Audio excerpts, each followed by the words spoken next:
Hello mga idol, kumusta? Welcome back sa aking YouTube channel. Yan, panibagong video na naman tayo mga idol, no? Matagal tayong walang upload. Sa isang week, wala tayong na-upload dahil sobrang busy natin. Ayan, so i-flex lang natin to mga idol yung order sa atin ni Sir from Mindanao. Yan, ito yung in-order ni Sir, si Gladiator 75. Ayan, so fresh na fresh from JVS Iloilo. Ayan. Okay, so i-ano natin to mga idol. I-flex lang natin to. So ayan, so ganito pa rin yung itsura ng mga ano niya, power transistor, MOSFET. So same pa rin po yung ginagamit nila na MOSFET. So yung MOSFET na ginagamit ito mga idol, mataas ha, 70 M20. Ayan. So 200 volts na 70 amperes yung MOSFET. So mataas siya, so high speed, no? High switching, no? High avalanche yung MOSFET na ginagamit ni Challenger. And so ito po siya mga idol. Bali ito no yung last stock ng 75 dito sa amin na hindi na revise. So yung mga ano nila, yung stock na lang nila is na revise na. Pero ilang ano na lang din, ilang piraso na lang din. So bali sa hindi pa nagalaw o hindi pa na-revise, so ito na lang po yung natira. Ayan. Sa 10K, medyo marami-rami pa. Meron naman silang coming na stock nito pero hindi pa natin alam kung kailan darating.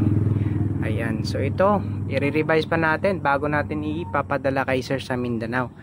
Ayan. So si Gladiator 75, ayan. So, meron palang binebenta si JVS mismo ng version 2, no, na tinatawag nila.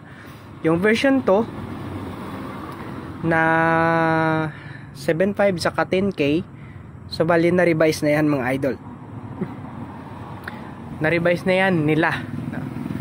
So, sa akin kasi nakapag ano na rin tayo, re-revise na rin tayo ng galing mismo sa JVS na na-revise na ng mga models ng amplifiers. So masasabi ko na may kaibahan po sa style ng pag-revise yung binebenta nila na version 2. So compare natin sa revise ko, merong kaibahan. So mamaya sasabihin ko yan pagkatapos ko nang i-revise. I-compare lang natin yung kaibahan sa revise ng JVS at saka sa revise ko. Ayan. So marami kasi nagtatanong meron i-inquire sa akin o order, pero ayan, nalaman nila na meron na palang na-revise na ng mga models sa JVS. So yun na lang yung kinuha nila. So sa presyo, so syempre medyo may kamahalan yung mga version 2 na model nila. Pero hindi yan hindi yan galing sa factory yung version nagalaw na. So dito lang din yan. So meron lang silang tech na gumagalaw, no, sa mga models, sa mga amps nila na bagong dating, no?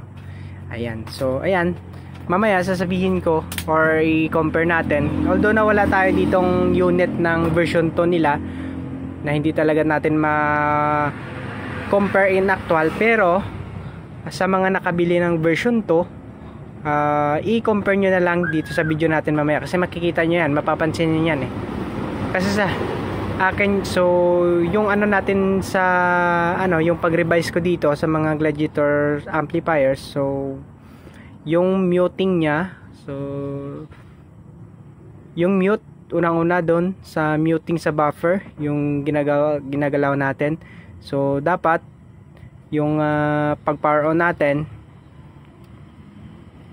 dapat pag nag-active na yung relay, so dapat meron na siyang audio signal.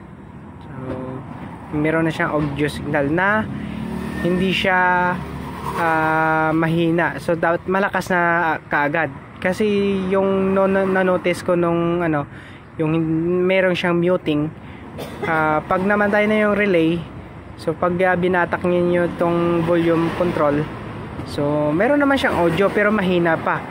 So mga ilang seconds pa siya bago mag-active talaga yung buong signal na ibabato ng buffer dito sa main amp niya. Tapos isa pa, yung dapat kung yung pag-revise talaga ng ano ng 7.5 at saka 10K, yung pag-revise ko is yung pag nagpumitik yung relay niya doon sa ito yung sa speaker niya mismo, yung relay sa speaker out, pag pumitik niyan dapat sasabay mamatay yung protect LED. So ganyan po yung pagkaka-revise ko, sabay mamatay yung pag namatay dito yung protect LED, sumasabay si relay. Pag pitik niya, so mamamatay dito yung protect LED. So ayan, so compare nyo na lang doon sa mga nakabili ng version 2. So pag power on ninyo mga idol, i-observe niyo pag pumitig yung relay, dapat mamatay din yung protect dito. Pero pag pumitik na doon yung relay, tapos hindi pa mamatay agad yung protect, so ayan, so yun po yung ano nila, yun po yung style ng pag-revise. So ibig sabihin niyan, yung muting niya hindi nagalaw. Alright, hindi siya nagalaw. Okay, so ibabaklasin ko lang, i-revise ko para at least ma-power on na natin siya mamaya. I-compare natin. So ngayon, i-try ko muna isaksak tapos i-power on ko. Hindi ko kasi na-testing doon sa JBS kasi nagmamadali ako kanina. So dito ko na siya binuksan. So may tiwala naman tayo na lahat ng mga models ng amplifiers so nakadaan sa quality check ng factory. So na bago nila bitawan, ibigay sa importer, dapat ano siya, na-tested na rin nila. Wait lang Okay, ayan mga idol, ano muna natin, papakita ko muna sa inyo yung stock pa siya, no? Para sa mga ano natin dyan, sa mga viewers natin, sa mga idol natin dyan na bagong dating pa lang sa ating YouTube channel. So, para at least makita ninyo mga idol. So ano nyo lang, pakinggan nyo lang ng mabuti yung pagpitik ng relay.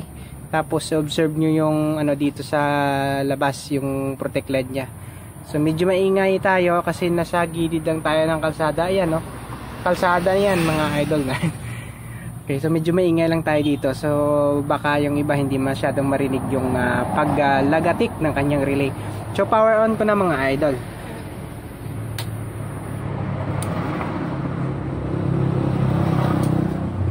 Ayan. So namatay, nag-on na yung relay doon sa kanyang speaker out mga idol. So yung protect LED limit, so umiilaw pa rin siyang hanggang ngayon. So hintayin lang natin yan na mamatay. So ilang second siguro yan bago mamatay mga idol.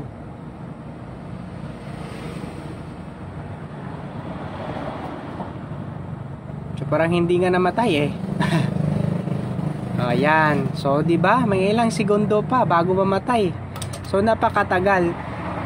So, hindi pwede 'yan mga idol pag nasa battlefield kayo, pag nag-trip off yung amplifier. So, dapat matik pag nag-on yung relay niya, dapat matik merong papasok na audio. Pag ganun mga idol, pag habang nagpo-protect pa siya, so walang audio talaga yan na papasok. Si buffer hindi magbabato ng signal doon sa sa kanyang main amp. So, yan yung pong tinatawag ko kanina na muting. Although na talagang kasama yan sa safety features ng amplifiers para at least hindi mabigla, no? Hindi siya mabigla pag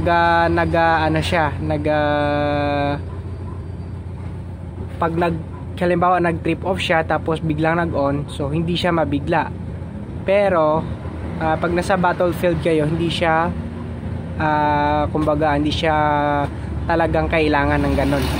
Kasi sa battlefield dapat mabilisan So hindi siya ganun ka So kaya yung ginagawa ko diyan, ina-adjust ko yan yung muting na dapat pag nag-trip on na yung relay natin, pag namatay na yung protect, dapat papasok na kaagad yung signal. Yan. So yan yung pag style ng pag-revise.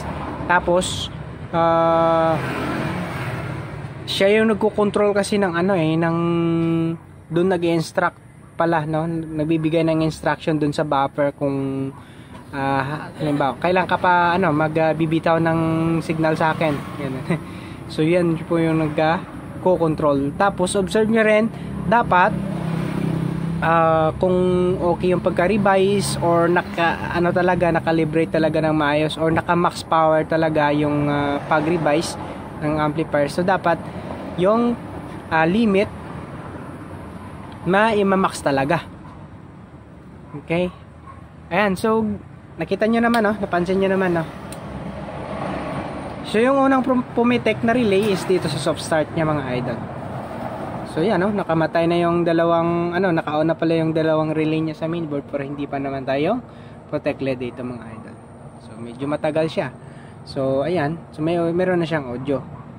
So i-try natin pasukan ng signal. Okay mga idol, tatapusin na natin yung vlog natin dito sa ating 7.5 na Challenger. So bali tapos na po yung pag-revise natin sa mga amplifiers. So binaburn test na natin. So ganito siya dapat, mga idol, pag nag-power on tayo ka-active, So ganito siya dapat ka-active. Alright, so power on natin para matapos itong vlog na to, mga idol. So hatakin natin yung volume. So dapat pagpatay ng relay, active na yung signal niya. So try natin. Ayan, so meron siyang audio. Mabilis dapat. Tapos yung advantage nito, mga idol, sa pag-revise natin, syempre kapag minamax power natin yung kanyang puwersa, ng buong puwersa niya ilalabas natin, hindi siya basta-bastang magpo-protect. So ganon siya. Ganon dapat yung pag-revise natin. Alright, so naka-bridge tayo. So okay na po yung Challenger ni sir. So i-send na natin to sa Mindanao. So try naman natin, mga idol, sa JNT. So padala natin. So medyo mas mabilis at saka mura daw si JNT. So try lang natin, mga idol. Okay, so sana makahabol sa kailangan ni sir. Alright, so shoutout sa iyo, sir, from Mindanao. So hindi ko na lang sasabihin yung pangalan ninyo. So pero maraming salamat talaga sa tiwala. Alright, so more power, mga idol. Challenger Gladiator 7.5.